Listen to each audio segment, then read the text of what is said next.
এই যে দেখতে পাচ্ছেন খুব সুন্দর একটা অরেঞ্জ ফ্লেভারের কেক ডেকোরেশন করা হচ্ছে। আজকে এই কেকটার রেসিপি, ডেকোরেশন একেবারে সব কিছু A to Z শেয়ার করা হবে। এটা ছিল অরেঞ্জ ফ্লেভারের 1 পাউন্ডের একটা কেক। আজকে আমি চুলায় তৈরি করে দেখাবো। আপনারা যারা দেখা শুরু করছেন প্লিজ মনে করে একটা লাইক দিয়ে পুরো ভিডিওটা দেখবেন। এই তো কেকটা বানানোর জন্য এখানে আমি 1/3 কাপ ময়দা নিয়েছি, 1 টেবিল চামচ পরিমাণ গুঁড়ো দুধ নিয়েছি, আর হাফ চা চামচ থেকেও কম পরিমাণ বেকিং পাউডার দিয়েছি, 1 চিমটি পরিমাণ লবণ দিয়ে দিচ্ছি। এই তো গুঁড়ো উপকরণ এগুলাই এখন ভালো করে মিশিয়ে আমি একবার চেলে এক সাইডে রেখে দিব।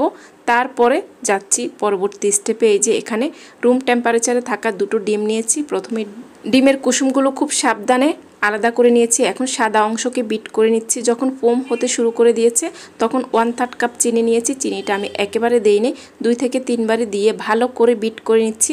যখন একেবারে ফোম হয়ে যাবে তখন আমি এই যে ডিমের কুসুমগুলো দিয়ে দিচ্ছি। যেহেতু অরেঞ্জ ফ্লেভারের কেক তাই একটু অরেঞ্জ ইমালশন দিয়ে দিচ্ছি হাফ চা চামচ মতো। এখানে একটু কালার আসবে আর সাথে অরেঞ্জ ফ্লেভারও চলে আসবে।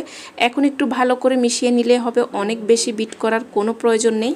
এখন এই মিশ্রণের সাথে আমি শুকনো উপকরণগুলো মিশিয়ে নিব। একবার চেলে রেখে দিয়েছি, আবারও চেলে নিচ্ছি, তবে 2-3 বারে দিব। এই যে 2 চামচ করে দিয়ে ভালো করে মিশিয়ে নিচ্ছি। আর এই যে মিশানোটা কিন্তু আমি স্পিড বাড়িয়ে দিয়েছি, তবে খুবই আলতো হাতে আর খুবই স্লোভাবে করে নিচ্ছি। একদিক থেকে স্প্যাচুলা ঘুরিয়ে আস্তে আস্তে করে মিশিয়ে নিচ্ছি।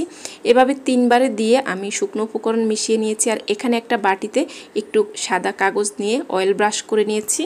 এখন বাটিতে পুরো মিশ্রণটা দিয়ে একটু ট্যাপ করে নিব যাতে করে ভিতর থেকে বাতাস বের হয়ে যায়। আর এই যে একটা টুথপিক দিয়ে এরকম করে নিতে পারেন। চুলায় অলরেডি একটা পাতিল ফ্রি হিটে বসিয়ে দিয়েছি কিছুক্ষণ গরম হওয়ার পরে। আর ভিতরে দেখুন একটা স্ট্যান্ড দিয়েছি। এখন কেকের বাটিটা বসিয়ে ঢাকনা দিয়ে অপেক্ষা করব 20 মিনিটের মতো। তার আগে চুলার আঁচটা দেখিয়ে দিচ্ছি কেমন থাকবে। 20 মিনিট পরে ফিরে আসছি। এই তো কেকটা হয়ে গিয়েছে। এখন ঠান্ডা হওয়ার পরে নর্মাল ফ্রিজে রেখে দিয়েছি। তারপরে মোল্ড আউট করে দেখাচ্ছি কেকটা কেমন হয়েছে। দেখুন কতটা সফট হয়েছে কেকটা। আর এখন আমি ক্রাম কোটিং করার জন্য কেকটাকে স্লাইস করে নিব। তার আগে উপরের একটু অংশ ফেলে দিচ্ছি। এই অরেঞ্জ ফ্লেভারের কেক কিন্তু অনেক বেশি মজার হয়। এই তো প্রথমে আমি একটা স্লাইস করে নিয়েছি। এভাবে করে এই কেকটাকে আমি 3টা স্লাইস করে নিয়েছি। এই যে দেখুন 3টা স্লাইস রেডি হয়ে গিয়েছে। এখন একটা বোর্ডে আমি একটা কেকের স্লাইস দিয়েছি। এই বোর্ডটা আমি ফাইনাল পর্যন্ত রাখবো না, যেহেতু অর্ডারের কেক ছিল। বোর্ডটা আমি চেঞ্জ করব পরবর্তীতে। কেকের স্লাইস দিয়ে প্রথমে সুগার সিরাপ দিয়েছি, তারপরে ক্রিম দিয়ে দিচ্ছি। এই ক্রিম কিভাবে পারফেক্টভাবে তৈরি করতে হয় আমার পেজ এবং ইউটিউব চ্যানেলে কিন্তু আছে, আপনারা ভিজিট করলে পেয়ে যাবেন। এখন ক্রিম দিয়ে কেকের বাকি পার্টগুলো সেমভাবে করে নিয়েছি। আর হালকা একটু ক্রিম দিয়ে ক্রাম কোটিং করে ফ্রিজে রেখে দিয়েছি। 1 ঘন্টা পরে বের করে এই যে দেখুন বোর্ডটা চেঞ্জ করে নিচ্ছি।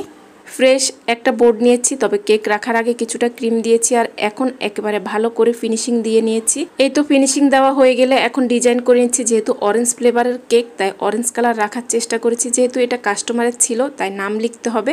অফ ক্যামেরা আমি নামটাও লিখে নিয়েছি। এখন একটু সাজিয়ে গুছিয়ে নিচ্ছি। আর আজকের কেক ডেকোরেশন রেসিপি ক্রাম কোটিং সহ A to Z সব কিছু শেয়ার করলাম। ভালো লাগলে শেয়ার করে রেখে দিতে পারেন। আপনাদের কেমন লেগেছে অবশ্যই কমেন্ট করে জানাবেন। আজকে আল্লাহ হাফেজ, আসসালামু আলাইকুম।